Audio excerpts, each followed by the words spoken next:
Tere, head kuulajad, vaatajad! Kuidas elada oma elu kui karjääri ning juhtida seda kui oma elu ettevõtlust?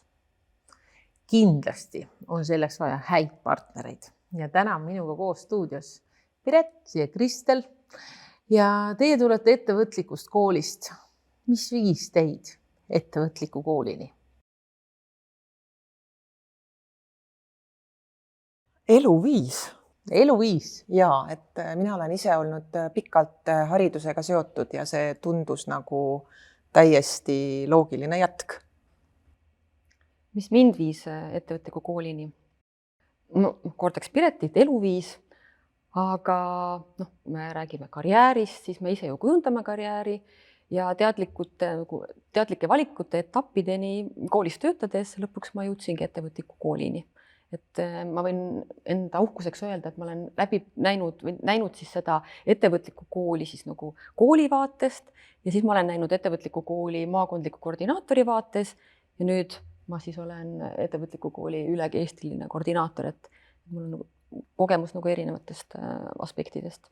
Ja nagu sa ütlesid, et meie ise juhime oma karjääri ja teeme oma valikuid, siis tähendab seda, et kui sa oled juba 3 vaates, siis sa peaksid olema üsna veendunud sellest, et see, mis see ettevõtlik kool on üks väärt asi, tasub sinu aega, sinu andeid, sinu võimekust selleks, et sa sinna oma aja paned. Ma olen seda korduvalt öeldud, et ma olen ettevõtliku kooli usku inimene. Ma olen ka kordanud ka koolitajana seda, et ma oleks tahtnud, kui oleks võimalus aega tagasi kerida ja panna tagasi kokku minevik ja olevik, siis mina tahaks õppida koolis, kus ikkagi toetatakse õpilaste ettevõtlikkuse arendamist. Et praegult on see ju võimalus olemas ja mina tahaksin praegult käia koolis, just sellises koolis, kus on see õppijakesksus ettevõtlikkuse arendamine.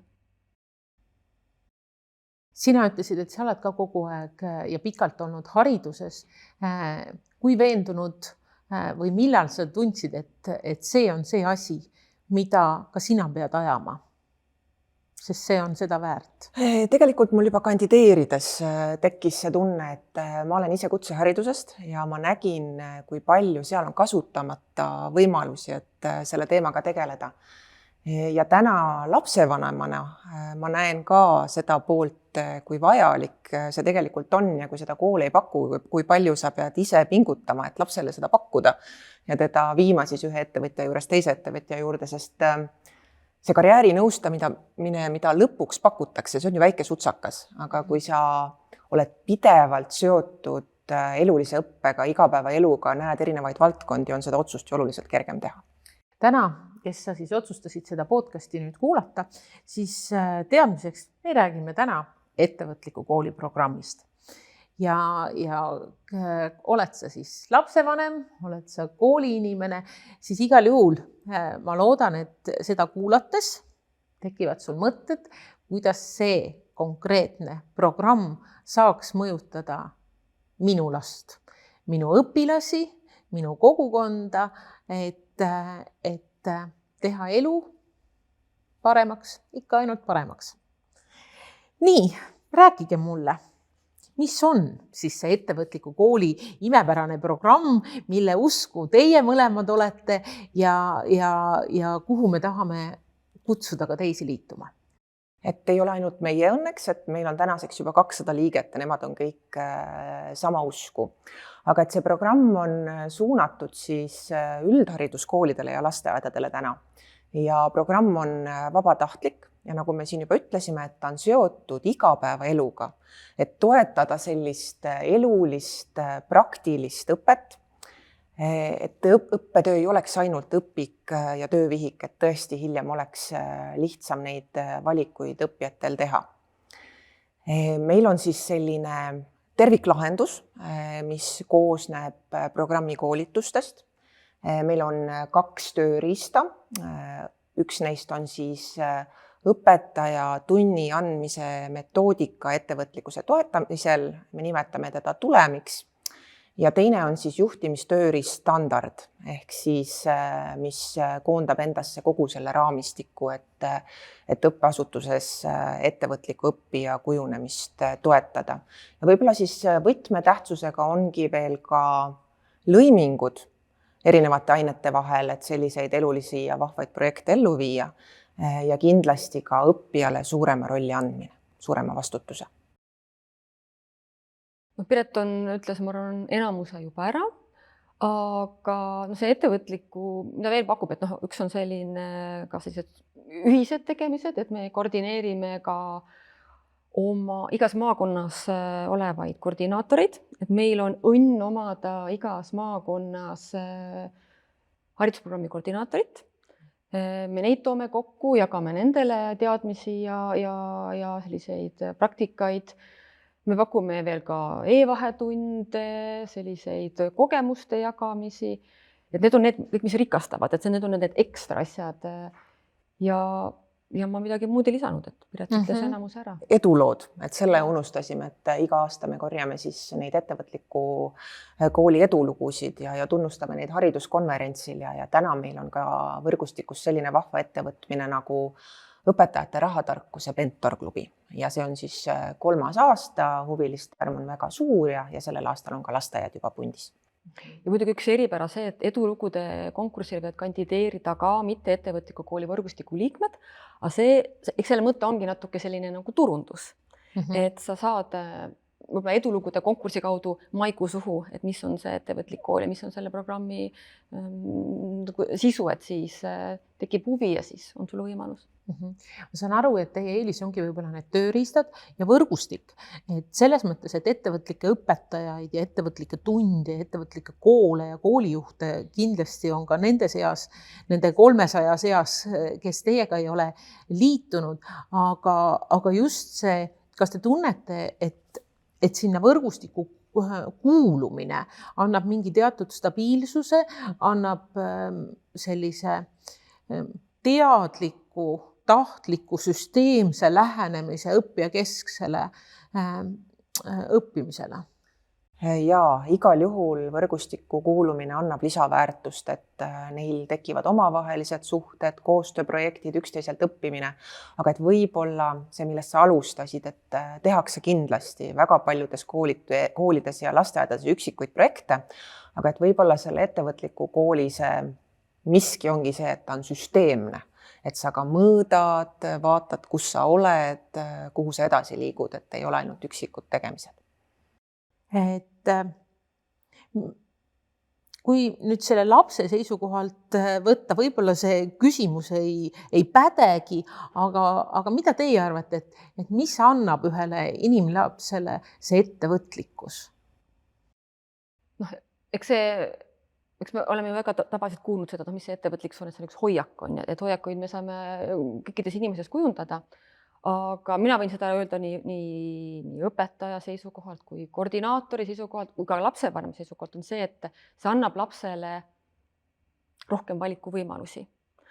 Et hästi lihtne on õpetajal õpilasele öelda, et tee nii, ma annan sulle ülesande, hakka lahendama, aga lapsele see annab ainult ühe variandi.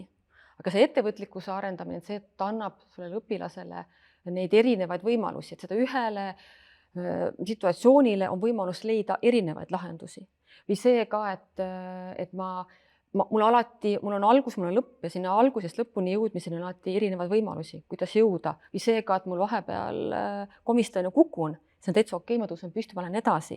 Et ikkagi julgustada õpilastes, lastes, noortes seda märkamist, seda julgust öelda, et ma tean ka, kuidas saab, et see õpetaja võib-olla ongi liiga palju harjunud juhtima, et usaldada õpilasi, et nad on täiesti võimelised ise võtma vastutuse ja juhtima rolle. Ja me ju näeme, et lasteaias on see kuidagi enesestmõistetavalt, et nad jõuavad, ma ei tea, esimene kooliaste ka.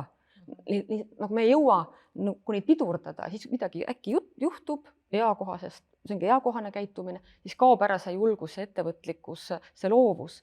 Et ikkagi kogu aeg seda toetada, et eks ettevõtliku kooli mõte on ju ka, et on ikkagi hakkama saava noore kasvatamine. me ei tahagi mitte midagi muud, ei mina emana, ei õpetajana, kellegina seda, et minu laps astub ükskord sealt kodust välja ja ta saab hakkama, mitte midagi muud ühelegi, ma arvan, ma ei tea, koolijuht oleks väga õnnelik, kui tal on, kõik tema õpilased on need, kes ütlevad tänava peal tere ja on tänulikud. See ei pruugi kõikide puhul toimida, see on kõikide erinevate mõtete puhul ongi see, et ühe puhul on rohkem vaja vaeva näha ja teiste puhul on vaja rohkem vaeva näha. Et võib-olla ma mõtlen teiega kaasa, et laps on küll see lõpp-produkt, aga õpetaja on sama tähtis seal vahepeal. Et ta küll ei ole selles süsteemis lõpp-produkt, aga inimesena on ülioluline tema eneseteostus, tema rahulolu tööga, sest sellest sõltub väga palju see, mis toimub klassiruumis. Kuidas te tunnetate seda, et kuidas see programm õpetajat selliselt toetab, võib-olla toob tagasi kaua unustatud tunde, miks ma selle elukutse valisin, miks ma seal klassi ees olen ja sest seda keerukust on niigi palju, mis see amet endaga kaasa toob, need väga paljud inimsuhted, mis on igapäevaselt ja need kurnavad igatüht. Aga kuidas te programmi kasu näete just sellel õpetajal? Ma toon 2 head näidet, et üks neist on haridusuuringust, et meile kirjutas siis ühe kooliõpetaja, et programmi tunnuslause on tahan, suudan, teen.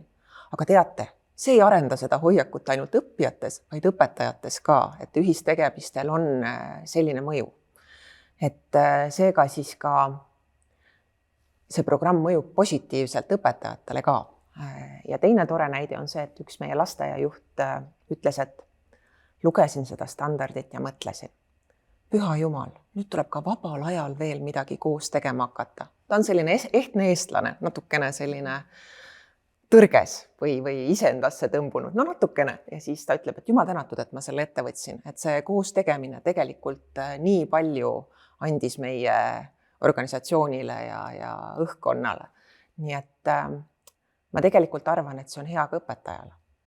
Kristel, sina ütlesid, et sa oled kogenud seda sama ka õpetaja poole pealt, kui ettevõtlik kool teie majja tuli ja sa olid õpetajana. Kas sina ja mida sa märkasid iseenda juures ja võib-olla oma kolleegide juures? Kuidas selle muutusega toimetulek oli? No, mina olen õpetaja olnud põhikoolis, gümnaasiumis ja kutseõppes, et mul on ka erinevad haridustasemed. Mina olen juba selline õpetaja, kes on alati mõelnud, mida ma tegelikult ütlen ka alati koolitustel õpetajatele, et mõelge ükskord, ma ei tea, nädalas, et kas sa tahaksid olla oma klassis õpilane. Et mina olen ka alati seda mõelnud, et see, mida mina neile õpetan, see peab olema huvitav, kasulik ja eluga seostuv, et mitte õpetada neile, me peame teadmisi neile edasi andma, aga see just seoste loomine. Et me saame tegelikult, ma ei tea, kes 12 aasta jooksul, kes 9 aasta jooksul tohutu hulga teadmisi. Aga lapsed vajavad koolis ka oskusi ja seda praktilist vaadet juurde, et kuidas neid teadmisi elus kasutada. Aga õpetajate toaseks on igasuguseid jutte olnud ja mõtlemisi ja arutelusi. Alati on see, et inimesed, kes alati õpetajad ütlevad, et on nagu miks inimesed, siis on need kuidas inimesed. Et teatud õpetajate jaoks on esimene asi ka, miks ma pean. Aga on ka hulki õpetajad, kes hakkavad mõtlema, et kuidas ma saan läheneda teistmoodi, kui ma olen siiamaani teinud. Et seal on pikk maa on kindlasti minna. Ma kunagi ei lahterdaks seda ühegi õpetaja vanusega ega ka noorusega, vaid see on ikkagi mõtteviisi muutmine. Et selle lõpetas peab see kõrks ära käima ja see lõpuks, see raske tee lõpuks annab selle hea vilja või selle hea tulemuse. See on see õpilaste säravad silmad. Me ju teame, et meie õpilaste õnnetunne ei ole koolis just kõige kõrgem. Ka õpetajate, sest ühiskonnal on suured ja kõrged ootused. Ja tegelikult, kui see lapsevanem natuke mõtleks ka, et mis see ootus on ka õpetajale, siis see surve väiksem, et tegelikult meil ei olegi palju vaja, et meil on vaja elus hakkama saavat inimest. Aga me unustamegi ära, et me ootame last õpetajatelt seda, et me peame lapsed valmistama ette selleks ja selleks. Aga tegelikult piirdume sellega, et saab elus hakkama, tulevad ka need muud oskused ja teadmised. Et ma olen nõus, et siin on natuke võib-olla ka meie haridussüsteem ei toeta seda ettevõtlikkust, seda õnnetunnet õpilastes ja õpetajates, et see on selline vastastikune, et mõlemad peavad poole tee peale vastu tulema. Igal juhul te olete kogu oma selle aja jooksul, mil programm on tegutsenud, tajunud pigem seda, et ta on üks muutuste programm. Muutused ei ole lihtsad, mis iganes, aga mitte midagi mitte muutuvat siin maailmas ei ole. Et me tegelikult meie üks põhipädevus, mida iseendas samamoodi arendada, on muutustega toimetulek.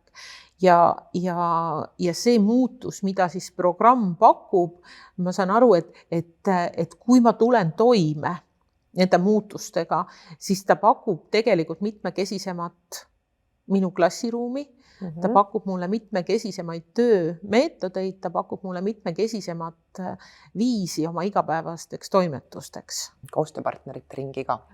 Ja koostööpartnereid samamoodi. Tegelikult mina arvan, et see muutus võib tunduda ka selle õpetajate jaoks algul hästi nagu raske või keeruline. Samas sa saad endale juurde ju teatud seltskonna abilisi, selle õpilase näol, selle partneri näol, et tegelikult sinu elu peaks ju lihtsamaks minema.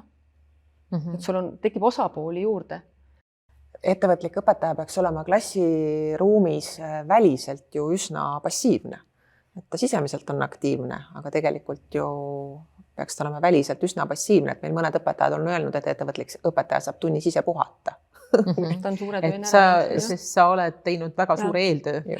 Et selles mõttes, et kuhu paigutada selle töö, et kas sinna 45 minuti sisse, kus sa selle tunni annad või siis see, mis toimub enne ja peale.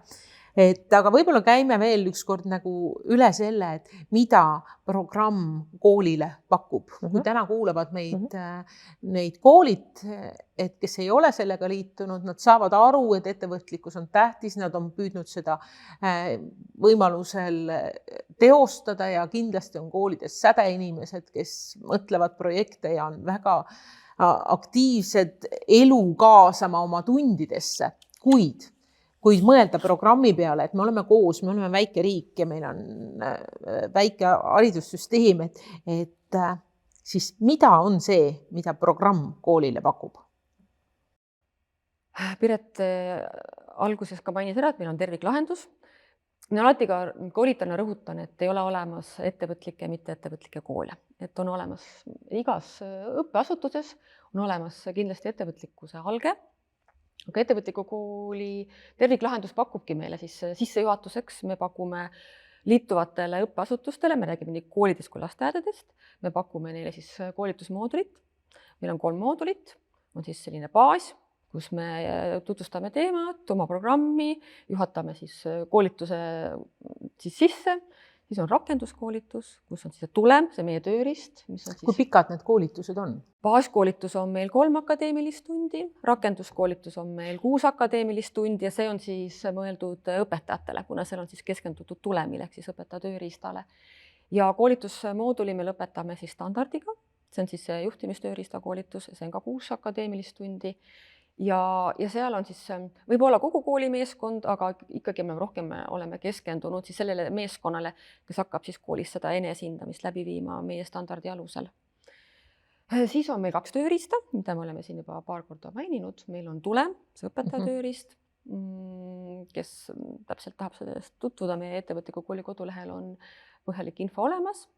Ja siis on meie juhtimistööriist standard, mis on siis koosneb 24 hindamiskriteeriumist ja selle aasta kevadest oleme me ka ikkagi innovaatiline programm, me viisime selle üle digitaalseks, et kui siiamaani oli see selline, igaüks leidis selle viisi, kuidas seda siis paberile oma enesehindamist siis nagu kirja panna, siis tegelikult see tuli ju koolidelt endilt, et astume sammu edasi, nüüd on meil siis olemas edupeegel, on meil siis digitaalne keskkond, kus kogu see enesehindamise protsess, seal on hästi palju erinevaid nüansse, see kõik toimub nagu ühes keskkonnas.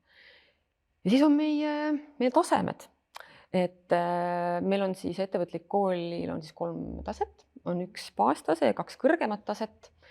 Ja see tase saavutatakse siis sellesama standardi alusel enesehindamise läbimisel. Et baastaseme puhul on siis 1 õppeaasta, võetakse aluseks standard, maakondlik koordinaator nõustab, koos vaadatakse üle ja siis tuleb otsus, et kool vastab siis baastasemele. Siis on kõrgemad tasemed, seal on natuke rohkem vaja pingutada, tuleb ette võtta 3 õppeaastat ja siis sinna juurde käib ka seirekäik, et maakondlik koordinaator, kus siis see kool või õppeasutus siis asub, paneb kokku siis komisjoni. Komisjoni jaoks on omad kindlad kriteeriumid, kes sinna kuuluma peavad ja siis toimub seirekäik. Et seda kooli või seda õppeasutust siis külastatakse, et aru saada, et see, mis on kirjas, et kas ma vajan sinna täiendusi ja või siis väga oluline roll on ka tulemil, et meil on seal ka tunnivaatlused, et iga komisjoni liige käib vähemalt 2 tunnis, et leida üles see, kuidas kooli siis ettevõtlikkust selle õppetunni siis arendatakse. Edulugusid me mainisime, e-vahetunnid, rahatarkuse mentorklubi. Muud võrgustiku tegemised. Ja siis on meil, enne ka, ma juba korra mainisin, et meil on siis see rõõm omada 15 koordinaatorit igas maakonnas. Iga maakond annab sinna meie võrgustikule juurde ka selle omanäolisuse, et igal maakonnal on omad tegevused, oma võrgustik, et meil ongi selline nagu suur võrgustik ja siis on meil sellised pisikesed võrgustikud, et see ongi see, mida meie siis pakume koostöös maakondlike arenduskeskustega. Igal juhul iga kool tunneb tuge, ta hakkab kuhugi kuuluma, lisaks see, et ta on lihtsalt maakonnakool ja maakonnakooli juhid saavad kokku, aga võib-olla see just liidab ka maakonnakooli õpetajaid, kes muidu võib-olla on niisugused päris paiksed ja oma koolikesksed. Ma Kristeli mõtet täiendan sellega, et programmi sisu koha pealt, et üks tore muutus, mis meil siin viimasel aastal on olnud, et täna on enamalt jaolt koolitajateks meie kõrgema taseme juhid, õppejuhid ja arendusjuhid, et see on ka üks põhjus, miks need liitujad nii huvitatud on, et nad tahavad nende seda praktilist kogemust kuulda ja nende koolituste käigus ka tegelikult päris palju juba lahatakse koolide probleeme ja hetkeolukordi ja nende moodulite käigus liigutakse ka nende teemadega edasi. Ja ma täiendan veel Piretit, et meil on juba ka koole või lasteaedasid, kes liitumissoovi avaldades käivad meie ettevõtliku kooli veebilehel ja ütlevad, et mina tahan seda koolitajat. Meil on koolitajad üleval, et eks sõnum levib ja nad ütlevad ka, et teevad baasi ära, ütlevad, et me tahame jätkata selle koolitajaga. Ja meil tegelikult ka koolitajad pakuvad ennast ka õppeasutustel ka mentoriteks. Just. Ma saan aru, et koolidel on võimalus kasutada ka mentoreid. Lisaks nendele, te rääkisite, et koos Rahandusministeeriumiga see on teistsugune mentorprogramm, aga ka koolidel on võimalik siis omal teekonnal kasutada mentoreid. Kuidas see käib? See tegelikult on olnud praegu selline loomulik ja selline ise külge tulnud jätk, et meie koolitajatest koolijuhid on nagu kujunenud ka mentoriks ja nad räägivad ka arengukava metoodika teemadel näiteks edasi, aga see võiks olla üks programmi areng. Oluline koht on ka rahastusel, et kas see programm on koolidele tasuline, tasuta, kuidas see toimib? Täna on see kõik täiesti tasuta ja Euroopa Sotsiaalfondi vahenditest ja seda siis kuni august 2023. Mis edasi saab? Mis on plaanid?